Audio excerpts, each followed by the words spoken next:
이야기 아마 주일학교 때부터 많이 듣는 아주 신나는 대목일 겁니다. 그런데 저는 사실은 이 본문을 놓고 상당히 고민을 많이 하고 설교가 이렇게 하면 해야 된다. 이렇게 좀 적용하기 쉽고 답을 제시해서 성도들이 설교를 듣는 청중들이 쉽게 어떤 교훈을 얻는 그런 설교를 하면 좋을 텐데 이 본문은 상당히 저에게 고민을 안겨다 주는 그런 부분입니다. 설교 제목이 여리고 우리가 무너뜨려야 할 것은 무엇인가 라는 것입니다. 우리가 무너뜨려야 할 것이 무엇인가, 여리고가 도대체 우리들에게 어떤 의미인가 라고 하는 것입니다.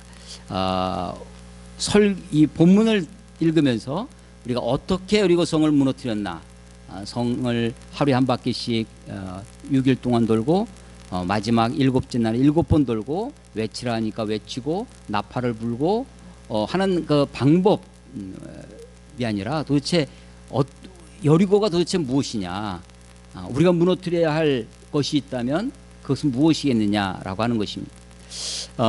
여러분들은 우리 특히 뭐 청년들은 혹시 기억하실런지 모르겠는데 벌써 이제 세월이 한 10년 지났더라고요. 2010년에 지금 19년이니까요. 2010년에 우리 찬양 인도자 학교라는 단체가, 선교 단체가 있는데 그 청년들이, 주로 청년들이었어요. 청년들이 서울 삼성동에 있는 봉은사, 아주 큰 절이죠.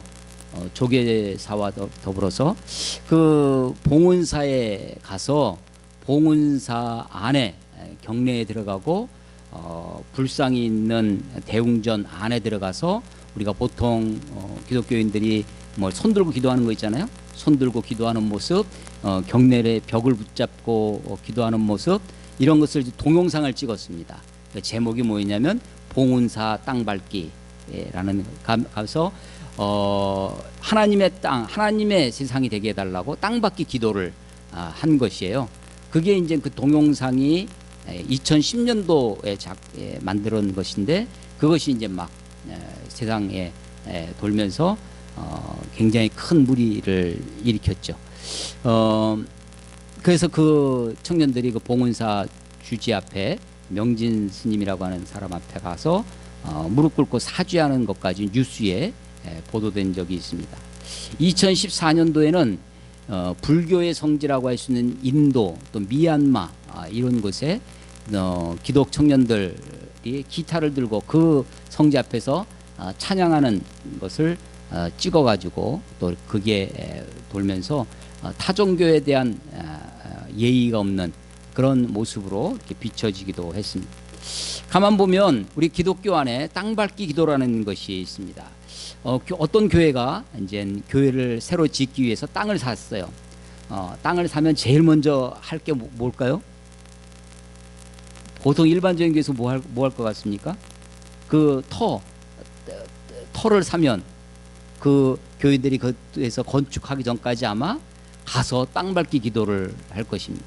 우리가 선교여행을 갑니다. 선교여행을 어디에 가면 그 나라에 가서 우리 막 이렇게 공개적인 전도를 할 수 없는 지역, 특히 이슬람이라든지 그런 지역에 가면 우리가 많이 하는 것이 뭐냐면 소위 땅밟기 기도라는 것을 합니다.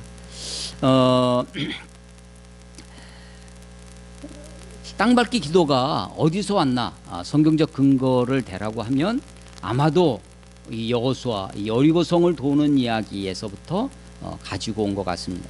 여호수아서 1장 3절에 보면 여호수아에게 하나님이 여호수아에게 말씀하시면서 네가 밟는 땅 그곳을 너에게 주겠다고 그렇게 약속하고 계시죠. 그런데 이제 우리 여호수아가 여리고성을 돌면서 성을 무너뜨리는데, 이것이 오늘날 우리들에게는 땅밟기 기도처럼 그렇게 기독교의 문화로 그렇게 되어집니다. 그런 것을 아주 많이 하는 단체들이 있어요. 신사도 운동이라고 여러분 들어보셨습니까? 신사도 운동을 하는 신디 제이콥스라든지 또 예수전도단의 그 존 호더슨이라든지 이런 사람들이 이런 것들을 많이 합니다. 피터 와그너라고 하는 사람들도 있는데요. 지역사회에서 마귀의 진을 헐어라, 이런 책도 있고, 예수전단의 존 도우스는 하나님을 위하여 도시를 점령하라. 인터컵이라고 하는 단체가 있는데 거기 대표 최바울이라고 하는 사람은 세계 영적 도회, 영적 도회라고 하는 것이 스피리추얼 지도가 맵이잖아요. 매핑입니다. 도회, 지도를 그리는 거예요. 그래서 세계가 있으면 이 세계의 나라별로 종교 색칠을, 종교 지도를 그리는 거죠. 그리고 거기를 하나님이 다스리는 지역, 하나님이 없는 지역, 마귀가 다스리는 지역, 그래서 지도를 매핑하는 겁니다. 도회를 하는 겁니다. 영적 도회라고 이름 붙여서, 그래서 그곳에 악한 세력이 있는 그 땅을 밟아야 된다. 그 땅이 주로 어떻게 되어 있냐면 도시로 되어 있다. 거점을 확보해야 된다. 그래서 영적으로 도시를 정복하자라고 하는 거죠. 이런 운동들이 일어나고 있습니다. 여기 이제 이 땅밟기 기도는 우리나라만 사실 있는 것은 아니고 이 유럽이나 또 서구에서도 있는데 prayer walk, 그러니까 기도하면서 걷는 거죠. 그런 운동으로 되어졌습니다. 여러분, 근데 우리나라에 지신밟기라는 것이 있어요. 지신, 땅의 신이에요. 지신, 지신이 있다는 거예요. 그러니까 언제 주로 하냐면 정초에 1월 달에 음력 1월 어간에 1월 대보름 때 이 쥐불놀이 하잖아요. 하는 것 그 어간에 이제 마을마다 이제 주로 이제 사물패 같은 것들을 형성을 만들어서 주로 그때가 이제 농한기죠. 농사를 질 일이 별로 없는 그런 때 집집마다 다니면서 이 사물놀이 같은 것을 합니다. 그러면서 그곳에 있는 이 마당에 귀신이 있어요. 마당 귀신을 그 마당 앞에서 막 돌면서 지신밟기를 합니다. 마당 구슬을, 또 뒷간이 어딘지 알죠? 측간이라도 가는 이 뒷간 측간 구실을 해요. 그런데 화장실에 가서 앞에서도 막 돌고 나오고, 장독대에 가서 장독굿도 하고, 샘굿, 마을에 샘이나 우물이 있으면 그 앞에 가서도 하고, 그런 것들이 이제 지신밟기라는 것이 있는데, 이것과 우리 동양의 우리 기독교의 이런 것들이 아주 절묘하게 흡사하게 묻어가고 있는 것이 있다. 그래서 이 말씀을 준비하면서 가만히 보니까 이 지신밟기 할 때 그렇습니다. 지신밟기 할 때 어느 집에 가면 그 집 사람들이 조그만 상을 내오고 거기에 이제 술도 있고 뭐 과일도 있고 뭐 전이나 이런 것도 있어서 그 지신밟기 하러 온 사람들을 대접도 하고, 또 이 굿을 하면 거기에 이제 돈도 지불하면 그것을 가지고 와서 마을 잔치도 하고 그렇습니다. 지금은 이제 그렇게 하는 교회가 거의 많이 없는데, 제가 어렸을 때 중학교 고등학교 때까지만 해도 성탄절이 되면 새벽송이라는 것을 돌았습니다. 근데 새벽송을 돌면 지금이야 뭐 아파트로 돼 있으니까 다들 대부분이 아파트니까 어려운데, 옛날엔 다 주택이니까 집집마다 이제 성도들의 집을 새벽에 마치 아기 예수가 탄생한 소식을 알리고 하면서 성탄 곡을 부르죠. 가서 그 집 앞에 가서 하면 이제 교회에 직분이 있는 뭐 장로님이나 집사님들이나 뭐 이런 댁에 가면 이게 새벽송 온 이게 주의 천사들 같은 사람들이라고 집으로 초대를 하면, 집에 들어가면 떡국도 먹고 나오기도 하고, 또 그런 것이 없으면 이 과자라든지 뭐 이런 걸, 과일이나 이런 것들을 싸주면, 그래서 이 새벽송 돌 때 한 사람은 푸대자루를 들고 다녀요. 그 푸대자루에다가 막 먹을 걸 싸줍니다. 그리고 오면 그걸 가지고 와서 그 성탄 예배를 드리고 그리고 나서 그걸로 이제 파티도 하고 합니다. 가만 보니까 지신밟기의 패턴하고 아주 흡사하다라는 것을 이제 보게 됩니다. 그래서 최근에는 기독교 우리 교단들, 몇몇 교단들이 이런 땅밟기 기도가 무속적이고 미신적인 요소가 많기 때문에 기독교가 배격해야 할 것 중에 하나다, 이렇게 많이들 이야기하고 있는 거죠. 그 모형을 볼 수 있는 것이 오늘 이 여리고 전투입니다. 여러분, 여리고는 가나안 전투에서 가나안을 정복하는 데 있어서 첫 번째 전투입니다. 그러니까 이게 지금 6장인데요. 1장부터 5장까지는 이 전쟁을 위한, 이 전투를 위한 준비라고 볼 수 있죠. 3장에서 요단강을 건너옵니다. 요단강이 요는 from 어디로부터, 단에서부터, 저 북쪽 단지방이 있는데요. 단에서부터 물이 내려옵니다. 그것을 갈릴리 호수가 받아들이고 갈릴리 호수 다시 물이 흘러서 사해로 들어가는데, 주로 갈릴리 호수에서 이 사해까지의 그 강을 요단강이라고 합니다.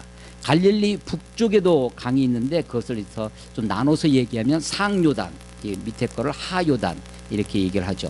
요단강을 기점으로 해서 요단강 동편으로 해서 가나안을 밑으로 들어 올라간 것이 아니라 옆으로 해서 들어갑니다.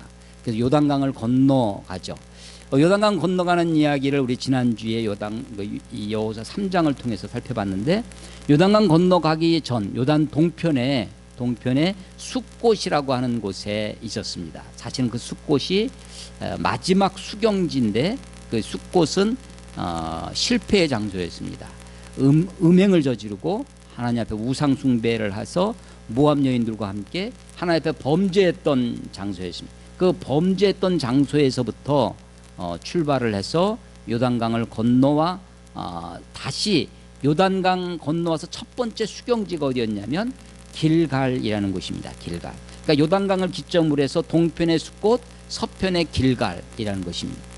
길갈에 도착한 이 이스라엘 백성들이 바로 앞에 여리고가 있어요. 그러니까 요단강을 건너와서 길갈, 그리고 여리고입니다. 여리고와 길갈의 거리가 어느 정도 되냐면 3km 정도 된다고 그래요. 3km면 1시간 이내에 걸어갈 수 있는 거리입니다. 여리고에 지금 적이 있는데 그 밑에 평지에 길갈 평원에 지금 이스라엘 백성들이 수경을 하고 있는 겁니다. 밤중에 기습 공격을 해도 1시간이면 다다라서 공격을 받을 수 있는 그런 거리에 있는 것입니다. 근데 길갈에 도착한 이스라엘 백성들이 여호수아를 통해서 한 일이 뭐였냐면, 제일 먼저 한 것이 할례를 행합니다. 남자들의 성기의 끝을 자르는 거죠. 포피를 자르는 것입니다. 그래서 그것을 가지고 아직도 낫기도 전에 만약에 여리고에 있던 가나안 족속들이 공격해 오면 아마 속수무책으로 당할 수밖에 없는 그런 상황이었죠. 할례를 행하고 두 번째 한 것이 뭐였냐면 6월절 축제를 벌입니다. 그것도 일주일 동안 페스티벌입니다. 6월절. 적진 바로 앞에서 할례를 행하고, 할례는 내 육체 일부를 잘라서 하나님께 드리는 거죠. 그것은 목을 자르면 끝나니까, 목을 자를 수 없으니까 육체 일부를 자르는 거죠. 하나님과 아브라함이 맺었던 언약의 징표입니다. 내가 하나님의 백성입니다. 하나님 당신과 내가 언약을 맺었습니다. 라는 언약의 징표로 육체 일부를 자르는 것입니다. 환유법이라고 그랬죠. 어떤 부분을 가지고 전체를 대신한다라고 하는 것입니다. 나 자신을, 우리 온 생명을 하나님께 드립니다라고 하는 그런 표현이기도 하는 것이죠. 6월절은 뭐냐면 이스라엘 백성들이 애굽에서 구원함을 받을 때 10번째 재앙, 마지막 재앙, 바로의 죽음, 바로의 아들 장자의 죽음, 모든 장자가 죽을 때 이스라엘 백성들은 피를 바르면, 양의 피를 바르면 살았습니다. 그 구원의 일을, 그 구원의 역사를 기념하고 축하하는 것이 6월절입니다. 자, 그러니까 길갈에 와서 한 것이 할례를 행하고 6월절을 하는 것입니다. 그리고 나서 이 여호수아에게 하나의 어떤 사인이 보입니다. 뭐였냐면 갑자기 어떤 사람이 나타난 거예요. 바로 이제 6장 바로 앞에 5장 마지막 부분의 이야기인데요. 어떤 사람이 나타났는데 칼을 들고 서 있는 겁니다. 여호수아가 물어보죠.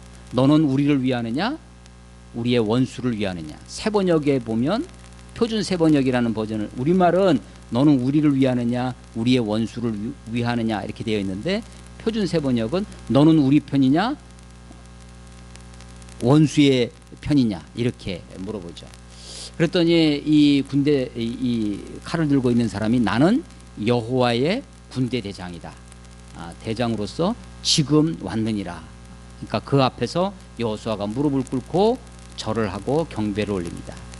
그때 군대 대장이 하는 얘기가 내가 선 곳은 거룩한 곳이니 내 발에서 신을 벗으라 라고 하는 것이 5장 마지막에 있는 이야기입니다. 누구와 비슷해요? 지금 이 장면은 모세와 모세 코스프레? 요즘 코스프레라고 하나요? 모세 모형론이라고 그랬죠. 모세처럼 성경에 여호수아를 그렇게 그려줍니다. 일을 막 하려면, 전투를 하려면, 전투를 앞에 두면, 여러분 전투를 앞에 둔 군인들에게 뭐라고 해야 되겠어요? 뭐부터 매야 되겠어요? 전투화부터 군화 신발부터 허리부터 동여매고 신발 동여매고 해야 될 거 아니에요? 그런데 신을 벗으라고 합니다. 그러니까 사실은 하나님이 지금 여호수아에게 요구하는 것은 뭐였냐면 완벽한 어떤 전투 태세를 요구하시는 것이 아니라 그것보다 뭘 요구하시냐면 거룩함을, 하나님을 온전히 의지하고 하나님 앞에 나아감. 사실은 여리고 앞에서 할례를 행하고 유월절을 행하는 적진 앞에서 3km밖에 안 떨어진 그곳에서 그렇게 할 수 있는 것도 이 전투가 내 힘, 내 능력으로 하는 것이 아니라 하나님의 힘, 하나님의 전쟁입니다. 성경 전체에 흐르는 사상 중에 하나가 뭐냐면 여호와의 전쟁이라는 것입니다. 여호와의 전쟁. 하나님이 싸우신다는 거죠.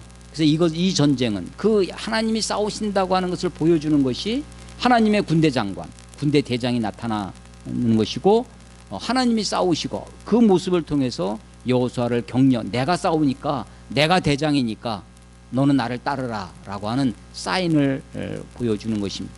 이런 사인이 쓴 다음에 곧바로 6장 이야기가 시작됩니다. 여호수아가 백성들을 모아놓고 지시사항을 하는 거죠. 요단강을 건너올 때는요, 요단강을 건너올 때는 맨 앞에 있었던 것이 무엇입니까? 요단강을 건너올 때 제일 먼저 요단강을 밟은 것은 언약궤를 맨 제사장들이었습니다. 그러니까 제일 앞에 언약궤로 상징되어지는 하나님의 임재, 하나님의 말씀. 그래서 이 말씀은 이 언약궤를 이 이스라엘 백성들이 다 지켜보도록, 누구 한 사람 대표로 가서 그 제사장이 언약궤를 맨 제사장이 요단강을 밟는 것을 누가 가서 대표로 보는 것이 아니라 이스라엘 사람들 모든 사람이 가능하면 모든 사람이 볼 수 있도록 하나의 장치가 있었어요. 그게 뭐였냐면 그 언약궤와 이스라엘 사람들 사이에 거리를 두라는 것이었습니다. 거리를 얼마를 두라고 그랬죠? 2000규빗입니다. 2000규빗을 거리로 우리 미터로 환산하면 약 900m 정도 됩니다. 1km 가까운 거리에 떨어져서 모든 사람이 그 법궤가 지나가는 것을 가는 것을 지켜보도록 했습니다. 사실은 여호수아서의 주제 중심의 말씀을 저보고 꼽으라고 하면 여호수아 1장 8절, 7절, 8절에 있는 말씀입니다. 이 율법책을 주야로 묵상하여 그 가운데 기록한 대로 다 지켜 행하라. 그러면 내 길이 평탄할 것이라 내가 형통하리라 라고 하는 것이죠. 사실은 이때까지 여호수아는 모세의 비서, 모세의 수종을 드는 모세를 따르는 사람이었습니다. 여호수아는 모세만 쳐다보고 가면 되는 거였습니다. 근데 어느 날 갑자기 신명기에 보면 모세가 120살에 죽는데 120세까지 눈이 흐리지 않고 강건한 사람이었습니다. 어느 날 갑자기 죽죠. 모세가 갑자기 죽은 다음에 앞에 있던 모세가 없어진 다음에 리더십이, 이스라엘 백성들을 이끌어야 할 리더십이 그에게 생겼는데, 그가 바라다 봐야 할 것은 그 없어진 모세의 자리에 율법이라는 것, 하나님의 말씀이라는 것이 자리하고 있었습니다. 그래서 모세는 없지만 하나님의 말씀, 율법을 따라가며 살아야 된다. 그것이 요단강을 건널 때는 어떻게 나왔냐면, 율법을 맨 제사장들이 요단강을 밟을 때 요단강이 물이 멈추고 마른 땅이 되어서 건너갈 수 있었습니다. 지난주에 제가 홍해를 건너가는 것과 요단강을 건너는 것과 비교를 말씀을 드렸는데, 홍해를 건너가는 것은 기적이었습니다. 물론 요단강도 기적이었지만 지팡이로 모세가 지팡이로 홍해를 가를 때 홍해가 갈라지고 백성들이 그 밑을 걸어갈 수 있었습니다. 그것은 구원의 시작입니다. 믿음의 시작이에요. 믿음의 시작은 어쩌면 기적으로 되어질 수 있고 그것은 어느 몇몇 사람들이 보면 됩니다. 그리고 그 이야기를 전해 듣고 펼쳐진 길로 걸어가면 되죠. 믿음의 성숙이라고 할 수 있는 신앙의 성숙이라고 하는 요단강을 건너가는 것은 그것은 무엇을 보고 가야 되냐면 말씀, 율법을 보고 가야 된다. 그것은 누가 대표로 보는 것이 아니라 모든 사람이 모든 성도가 주의 말씀, 율법을 바라다보고 가야 된다라고 하는 것입니다. 6장에 와서 여리고성을 도는 때는 율법이 어떻게 되어 있느냐. 율법 이 언약궤를 맨 제사장들이 위치를 보겠습니다. 위치가 어떻게 되냐. 9절 한번 보세요. 9절 이 행진의 순서입니다. 그 무장한 자들은 나팔 부는 제사장 앞에서 나팔 부는 제사장들인데 그 앞에 무장한 군인들이 있어요. 나팔 부는 제사장들 앞에서 행진하며 후군 뒤에 있는 군대라는 거죠. 후군은 궤 뒤를 따르고 제사장들은 나팔을 불며 행진하더라. 자, 구절을 통해서 행진의 순서를 알 수 있습니다. 맨 앞에 누가 있냐면 무장한 군사들이 있어요.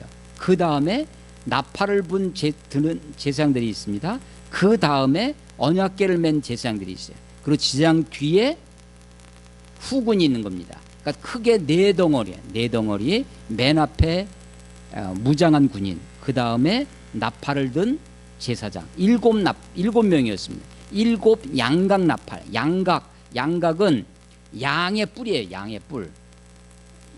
그래서 인터넷에 찾아보시면요, 팔기도 합니다. 양뿔, 샤파르라고 하는 건데요. 이렇게 생겨서 불면 이게 그냥 짧은 것도 있고 이렇게 막 휘어져 있는 것도 있어서 인터넷으로 검색해보니까 한 4, 5만 원짜리에서부터 20몇만 원짜리까지 양각 나팔입니다. 양각 나팔. 양의 뿔로 된 그런 나팔이죠. 7 양각 나팔. 여러분 이 6장에서 제일 많이 나오는 단어, 가장 많이 반복되어지는 단어가 하나 있어요. 뭘까요? 예, 7이라는 숫자입니다. 7. 몇 번 나올 것 같습니까? 예? 7번? 예. 7번의 배 14번이 나옵니다. 2 곱하기 7이죠. 마태복음 1장에 예수님의 족보를 설명할 때도 아브라함에서 다윗까지가 14대요. 다윗에서부터 바벨론 포로까지가 14대요. 바벨론 포로에서부터 예수님이 탄생할 때까지가 14대라. 14대를 얘기해. 14라는 숫자는 7 곱하기 2인데 7은 완전수고 2는 증인의 수입니다. 증인. 그 증인을 세울 때 이것이 확실하다고 하는 증인. 그래서 여기 7이라고 하는 숫자가 모두 14번 나옵니다. 7 양각 나팔을 든 7명의 제사장이 있습니다. 두 번째 그룹이에요. 세 번째가 언약궤를 맨 제사장 그룹이 있고 그 뒤에 후군이 있어요. 이게 행진의 순서입니다. 여러분 여리고성이 어느 정도 크기냐면 이 둘레가 약 600m 정도 됩니다. 이 둘레 원주라고 하나요? 원주의 공식은 갑자기 그러죠. 2파이 R입니다. 반지름, 이 R. 그래서 약 반지름이 100m, 95점 내가 계산해 봤어요. 몇 미터 되면 약 600m 정도 나옵니다. 그러니까 반지름이 95m, 약 100m면 지름이 100m가 되는 거죠. 지름 100m. 우리 학교에서 100m 달리기 해봤잖아요. 그 100m 그 2배, 200m 정도의 지름을 가지고 있는 원. 네. 약 몇 명 정도 살았냐면 한 1,500에서 한 200명 정도가 그 안에 거주를 했다고 합니다. 그리고 이 여리고 성 밖에도 평상시에는 사람들이 있다가 이렇게 적이 쳐들어온다든지 하면 성 안에 들어와서 성을 지키고 하는 거죠. 6장 1절에 보면 이스라엘 자손들이 지금 요단강을 건너왔다는 소식을 듣고 여리고 성에 있는 사람들이 문을 걷어 잠그고 굳게 닫혔고 출입하는 사람이 없는 그런 상황이 되었습니다. 여러분 이 둘레가 한 600m의 트랙을 한 번 돌려고 하면 몇 분 정도 걸리겠어요? 600m. 달리기로 하면 옛날 우리 800m, 뭐 1000m, 1200m 달리기로 하면 몇 분 안에 달릴 수 있습니다. 아마 걸어도 600m 걸면 한 15분, 20분이면 충분히 사실은 성대역에서 여기까지 한 700m 정도 되거든요. 뭐 10분 안에도 우리가 막 걸으면 될 것입니다. 그 정도의 성을 600m 정도의 성을 이스라엘 백성들이 지금 돌고 있는 겁니다. 그런데 600m 딱 붙어서 돌 수는 없고 아마도 거기서부터 상당한 거리, 돌을 던지거나 창을 던지거나 했을 때 닿지 않을 정도의 거리.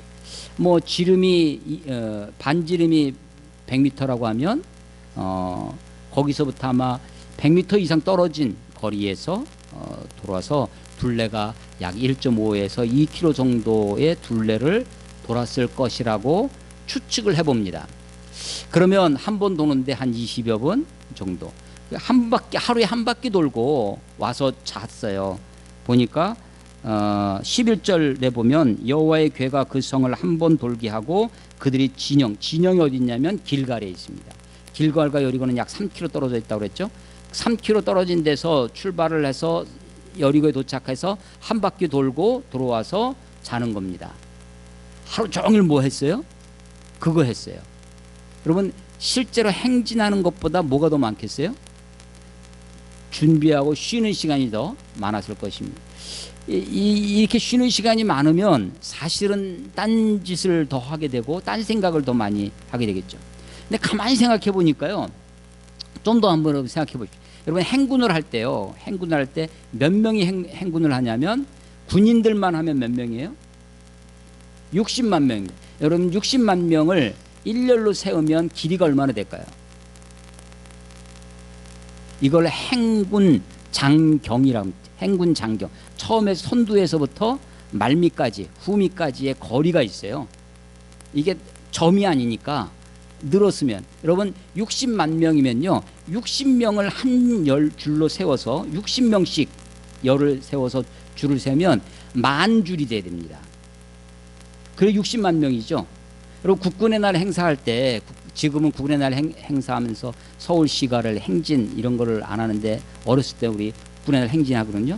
제가 군대에 있을 때만 해도 국군의 날 행사 이렇게 하고 했었는데 20열 합니다. 20열 그래서 20명이 20명이 서서 20줄로서 400명이 한 이 단위가 되는 거예요.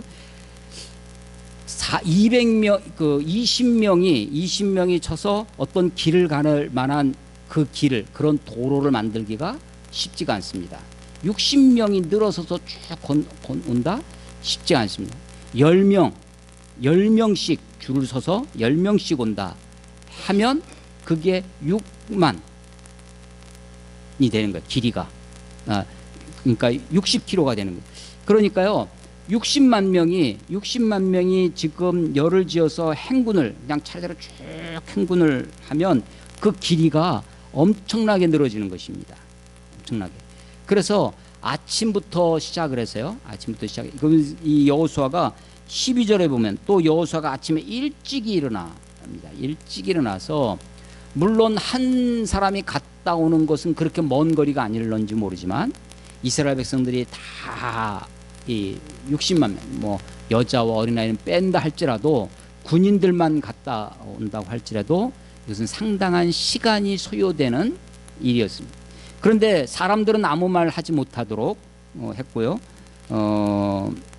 10절에 보면 여호수아가 백성에게 명령하여 이르되 너희는 외치지 말며 너희 음성을 들리게 하지 말며 너희 입에서 아무 말도 내지 말라. 사람들은 말하지 못하는데 행진할 때 나팔은 불었어요. 양각 나팔을 불면서 지금 하는 겁니다. 행군에 지금 대형이 맨 앞에 무장한 사람이 있어요. 나팔 제사장이 있고 언약궤를 맨 제사장이 있고 후군이 있습니다. 다른 사람들은 다 조용해요. 조용히 지금 와서 이 성을 돌고 다시 진영으로 돌아가는 것입니다. 그런데 나팔수만 계속 불어요. 나팔만 부는 겁니다. 나팔만. 그러면 지금 이 행군은 사실은 보란 듯이 행군을 하는 것입니다. 뭘 봐야 될까요? 누가 보라는 거예요? 여리고 사람들이 보는 거죠. 여리고 사람들이 뭘 볼까요? 60만 명이나 있는데 그 중에 지금 7명의 제사장이 있어요. 7명이 있고 그리고 언약궤를 맨 제사장들이 있어요. 60만 속에 그들이 묻어 있으면 사실은 그게 그렇게 잘 보이지 않았을 것입니다. 근데 지금 뭐 하고 있냐면 이 사람들이 나팔을 불어요. 그러니까 자기를 완전히 노출하고 있는 거죠. 보란 듯이 행진을 하고 있는 것입니다. 누구 보냐면 적이 보는 거죠. 근데 이것을 하루만 한 것이 아니라 7일을 합니다. 왜 7일씩이나 필요했을까요? 하나님이 지금 여리고성을 무너뜨리는데 왜 7일이라는 시간을 필요로 하셨을까요? 이스라엘 백성들이 하루 행군을 하고 들어와서 전체가 처음부터 끝까지 다 돌고 오는 것까지는 상당한 시간이 걸렸을런지 모르지만 행군을 하는 나는 한번 3km 갔다 오면 6km 돌고 뭐 길게 잡아야 뭐 좀 굴곡지고 좀 한다고 해도 10km 정도 한 2시간, 2시간 반이면 충분히 걸어올 수 있는 그것을 한번 돌고 와서 하루 종일 쉬는 거예요. 다른 사람들 다 행군하는 거 지켜보면서 6일 동안 그리고 마지막 7일째는요 15절 일곱째 날은 새벽에 더 강조되어 있죠. 더 일찍. 왜냐하면 이날은 몇 바퀴를 돌아야 되냐면 7바퀴를 돌아야 되는 거죠. 새벽에 그들이 일찍 일어나서 전과 같은 방식으로 그 성을 7번 돌았다고 합니다.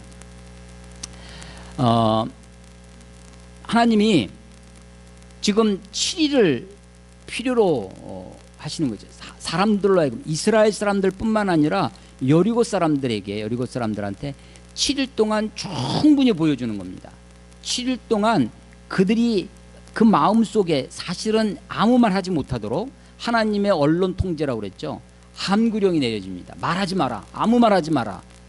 너희 말을 들리게 하지 마라 라고 하는 것입니다.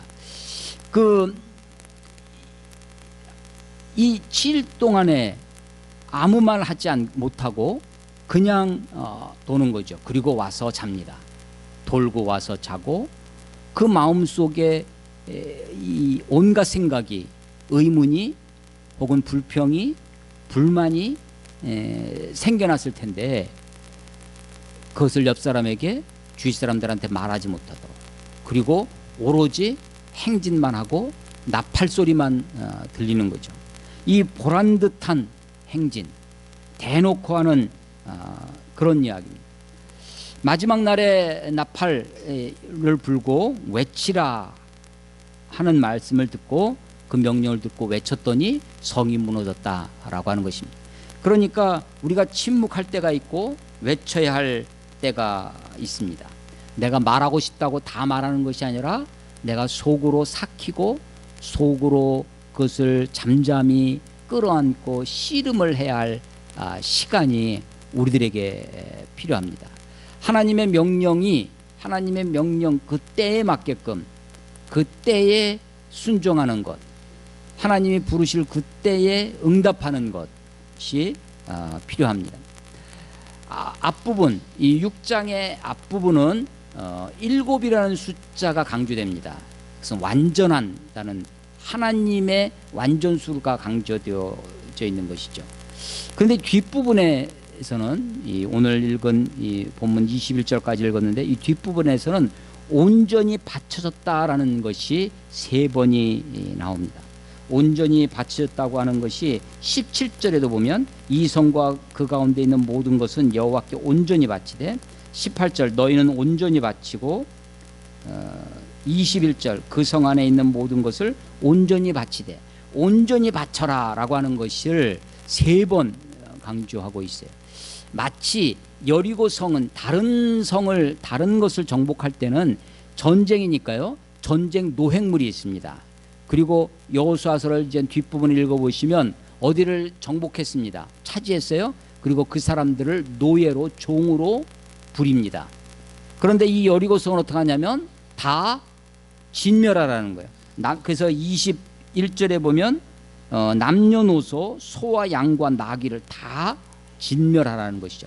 헤렘이라고 하는데 헤렘이라고 하는 진멸하라고 하는 것이죠. 이 진멸하라고 하는 것은 무엇이냐면 마치 레위기 1장에 나와 있는 번제와 같습니다. 번제, 하나님께 다 태워서 드리는 겁니다. 하나님께 온전히 바칩니다 라고 하는 것이죠. 구약의 정신 중에 하나가 하나님께 제사를 드리고 예물을 드리는데, 농사를 지면 오늘 아벨의 제사도 아벨의 이 양을 드리는데요, 거기서 강조되는 것이 뭐였냐면 아벨의 첫 새끼입니다. 첫 새끼. 가인에게서는 그것이 없어요. 그러니까 가인은 좀 우리가 좀 과하게 얘기하면 아무렇게나 제사를 드립니다. 아무 것이나 되는 대로 제사를 드립니다. 근데 가인은, 아벨은 어떻게 했냐면 첫 새끼를 드립니다. 그 첫 새끼는 하나밖에 없죠. 그건 딱 구별되어 있는 것이. 그건 내가 선택하는 것이 아닙니다. 여러분, 언젠가 제가 이 11조에 대해서 한번 설교를 한 적이 있는데, 곡식의 11조도 있지만 양이나 염소, 짐승의 11조도 있죠. 양을 키우는 사람들은 그것의 소산의 10분의 1을, 근데 어떤 거를, 10마리가 있어요? 어떤 거를 드릴 것 같아요? 우리가 한 마리 죽여서 하나님께 제사로 드려야 되겠다라고 하면 제일 좋은 거 죽이겠어요? 보통 사람들 어떻게 하냐면 좀 비실비실하고 살도 별로 없고 하는 것을 죽입니다. 그래서 하나님께 제사를 드리는 거예요. 뭐는 있어요? 11조 했다, 하나님께 제사 드렸다는 것은 남지만 그야말로 대충 하는 거죠. 그러니까 어떻게 하냐, 11조로 양으로 11조를 할 때는 레위기 27장 마지막에 보면 목자가 지팡이를 놓고 짐승이, 양이 지나가게 합니다. 지나가게 하는데 10번째 지나가는 거, 무작위라는 거죠. 그걸 드리라는 겁니다. 그걸. 근데 이걸 바꾸려고 그래요. 얘 말고 저걸로 바꾸는 규정도 있어요. 교환, 그 말씀에 교환할 때, 교환하려고 들면 그놈도 바치고 교환하려고 하는 그놈도 바쳐라 라고 하는, 곡식을 드리는 것도 그렇습니다. 곡식으로 제물을 드리, 요즘은 다 화폐로, 우리가 화폐로 뭐 11조를 하고 헌금을 하지만 고대에는 그렇지 않았으니까, 화폐가 없었던 시절에 곡식으로 11조를 드리는데 바꾸려고 그래요. 물르려고 해요. 그럼 물러줘요. 그런데 5분의 1, 20%를 가산해서 바치라고 그래요. 좋은 곡식 안 바치고 나쁜 거 갖다 바치려고 하니까 하는 거죠. 번제는 이런 거 저런 거 가릴 것 없이 그대로 다 드리는 겁니다. 그대로 다 드리는 게 번제. 온전히 바치고.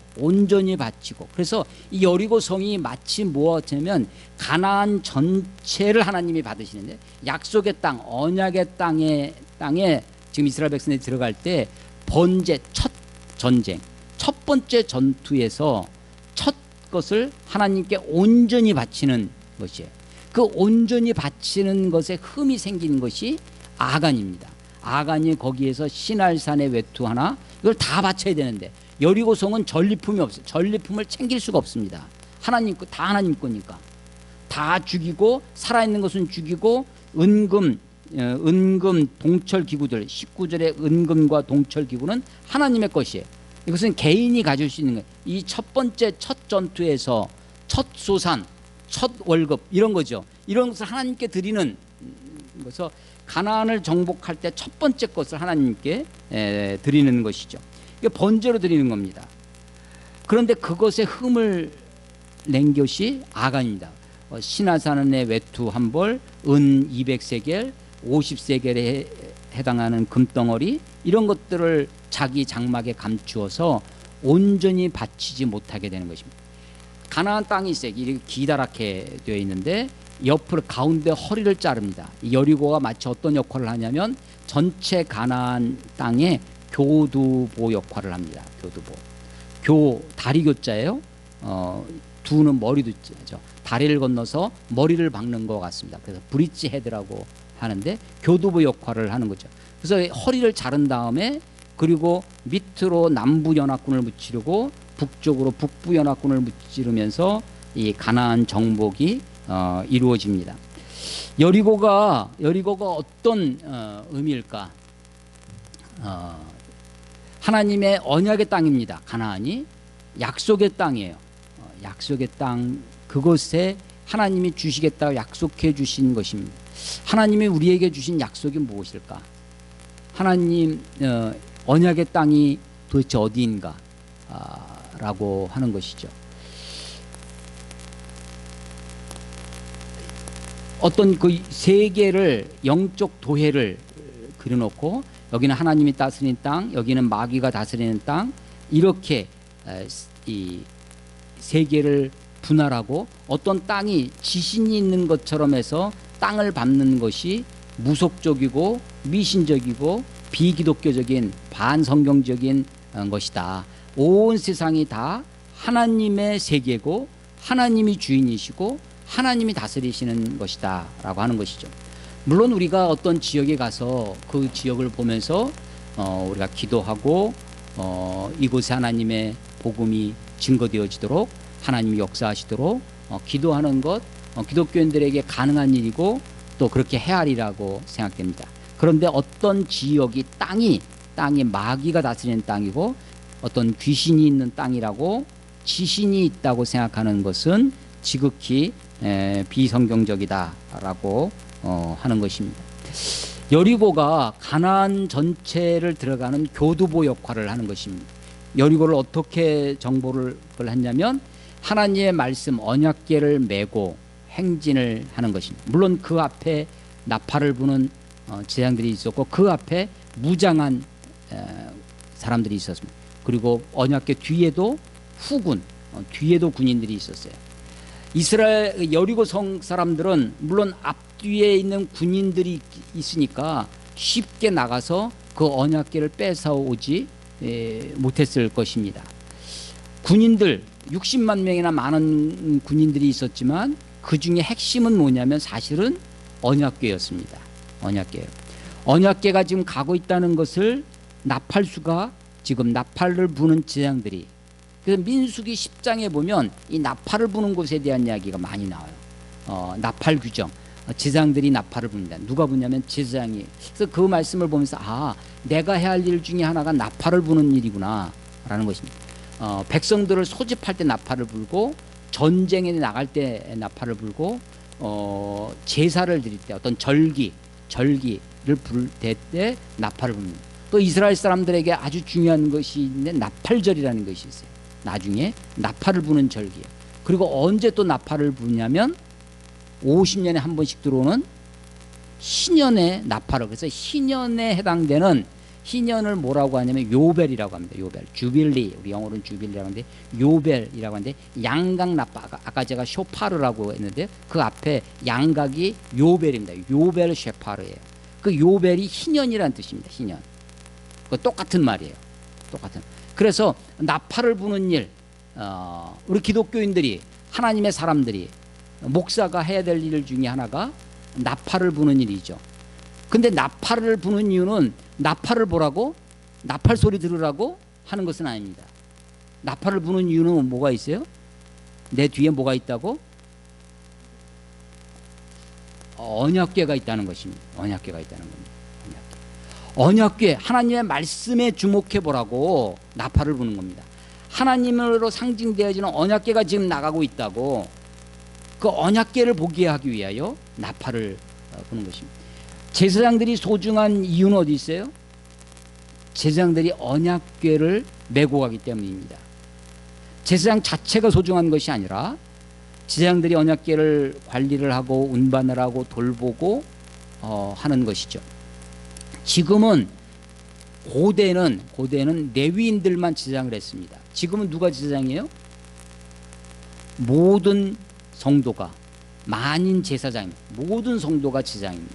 우리 모두가 하나님의 말씀을 붙들고 하나님의 말씀을 메고 가야 할 제사장들이고 우리가 나팔을 불어야 할 사람들입니다. 여리고성을 어떻게 무너뜨리는가? 하나님의 말씀, 율법, 언약궤를 짊어지고 성을 돕니다. 내 방식이 아니라 하나님의 방식대로 순종합니다. 그 여호수아 전체의 교훈이 있다면 우리 기독교인의 삶이 무엇을 따라가는 삶이 되어야 되느냐? 말씀을 따라가는 삶, 언약궤를 따라가는 삶. 그 말씀을 따라 사니까 요단강도 갈라지고 여리고성도 무너지고 한다는 것입니다. 그 말씀을 따라가는 삶, 순종의 삶이 이 가나안을 정복하는 이야기입니다. 가나안을 정복하는데 사실은 뒷부분 좀 더 읽어보시면 가나안을 완전하게 정복하지 못합니다. 미완성의 정복이에요. 왜 미완성이 되느냐? 너무나 강력한 적이 있으면 정복을 못했어요. 그래서 같이 삽니다. 같이 삽니다. 정복을 못하고 또 하나는 보니까 쟤네들을 지배해서 쟤네들을 종으로 부리고 살면 편할 것 같아요. 노동력을 확보할 수 있죠. 그러니까 정복하지 아니합니다. 그러니까 쫓아내지 못하였더라 이런 구절이 있고요. 쫓아내지 아니하였더라라는 구절이 있어요. 이게 두 가지가 있습니다. 쫓아내지 못한 것은 내 힘이 덜, 그런데 사실은 내 힘이 아니라 하나님의 힘을 의지하고 온전히 믿고 하나님을 절대적으로 믿고 싸우면 이겼을 것입니다. 그리고 쫓아낼 수 있었을 거예요. 근데 쫓아내지 못합니다. 하나님을 온전히 의지하지 않기 때문이에요. 또 하나는 탐욕이 저들을 부리고 싶은 그 욕심에 쫓아내지 아니합니다. 그래서 결국은 뭐냐면 하나님의 말씀에 순종하지 못해요. 저들을 다 쫓아내라. 가나안 사람들을 다 진멸해라. 그 땅에 들어가면 그 땅을 다 진멸하고 그들과 계약하지 말고 그들의 딸들을 아내로 맞이하지 말고, 그게 가나안 정복의 규정이었어요. 그런데 실제는 어떻게 되느냐? 실제는 미완성의 정복으로 끝납니다. 저들을 다 쫓아내지 못하고 그들과 함께 삽니다. 자, 그 역사 가운데 첫 번째 전쟁이 여리고 전투입니다. 여리고. 하나님의 말씀을 따라 살아가야 됩니다. 그리고 그 말씀을 따라 순종의 삶을 살아야 됩니다. 우리 안에 계속해서 들어오는 것이 있어요. 우리를 공격하는 것이 있습니다. 그것이 탐욕입니다. 탐욕. 여리고가 교두보 역할을 했다. 가나안을 정복하는데 교두보 역할을 하는데, 마치 내가 하나님의 말씀을 순종하는 삶. 요단강을 건너갈 때는 말씀이 맨 앞에 섰어요. 근데 여리고성은 말씀, 율법, 언약궤를 앞뒤로 보호하는 군인들이 있고 그 앞에 나팔을 부는 제사장들도 있었습니다. 사실은요, 하나님의 말씀을 우리가 따라가지만 이 말씀을 지키려고 하는 노력들이 있어야 됩니다. 이 하나님의 말씀을 내가 쫓아가고 그냥 아무 생각 없이 가는 것이 아니라 이제는 이 말씀을 붙들고 이 말씀이 무엇인지 이 말씀을 지키기 위하여 노력하는 삶이 우리에게 있어야 할 것입니다. 여호수아 전체, 이제 앞으로 제가 여호수아서를 2번 더 설교를 할 거거든요. 모두 6번 여호수아서를 가지고 설교를 할 계획인데, 이 여호수아서의 전체 교훈이 있다면 기독교인의, 그리스도인의 삶은 말씀을 따라가는 삶이어야 된다. 그리고 이 말씀에 순종함으로 나아가야 된다. 순간순간 우리들에게 다가오는 탐욕의 순간, 거짓의 순간에 우리가 말씀을 의지하고 온전히 마치 번제를 드리듯 하나도 남김없이 번제로 드릴 때 하나님이 여리고를 받으시고 우리 그 땅을 정복할 수 있도록 해주신다라고 하는 것입니다. 여리고, 우리가 무너뜨려야 할 것은 무엇입니까? 우리가 딱 눈에 보이는 것이 있다면 그것을 저기 여리고다 하고 돌고 무찌르고 막 하면 될 텐데, 과연 우리 현대 기독교인들에게, 그리스도인들에게 내가 무너뜨려야 할 여리고가 무엇인지, 내가 지금 말씀을 붙들고 싸워야 할, 말씀을 바라다 보며 이겨내야 할, 내가 잠잠히 참아 견디며 기다려야 할 그 7일과 같은 그 세월은 어떤 세월인지, 봉은사가 아니라 우리가 정말로 정복해야 할 것이 무엇인지, 내가 무너뜨려야 할 나의 여리고는 무엇인지 함께 고민하는 저와 여러분이 되시기를 주의 이름으로 축원합니다. 기도하겠습니다. 하나님 아버지의 은혜를 감사합니다. 난공불락 여리고도 주의 말씀을, 하나님의 말씀을 의지하고 주님을 바라다 보며 묵묵히 돌고 외치라 할 때 외침으로 그 성이 무너지고 그 가운데 하나님의 백성이라고 라합과 그 가족들을 구원하셨던 일들을 보게 됩니다. 하나님, 현대를 살아가는 우리들에게도 하나님의 말씀을 의지하고 싸워야 할 적 여리고가 어디에 있는지, 무엇인지, 내가 마땅히 하나님을 온전히 의지하고 견뎌내야 할 것은 무엇인지 하나님 우리로 깨닫게 하시고 보게 하시고, 그래서 말씀만 의지하며 살아가는 삶이 어떤 것인지 7일 동안 나팔을 불고 이스라엘 백성들에게 알려주시고 보여주시려 했던 것이 무엇인지 우리들로 하여금 알게 하셔서 우리도 이 거룩한 이 싸움에, 하나님의 전쟁에 동참하는 자들이 될 수 있도록 하나님 인도해 주시옵소서. 마지막 때에 하나님께서 하나님의 나라를 이 땅 가운데, 온 세상 가운데 세우실 때 우리도 기쁨의 승리의 그 환희 속에 우리도 불러주시고 인도하여 주시리라 믿습니다. 하나님, 우리로 하여금 이 말씀을 쫓아가는 거룩한 그리스도인의 삶을 온전히 살아갈 지혜와 힘과 용기를 주님 더하여 주시옵소서. 예수님 이름으로 감사하며 기도드렸사옵나이다. 아멘.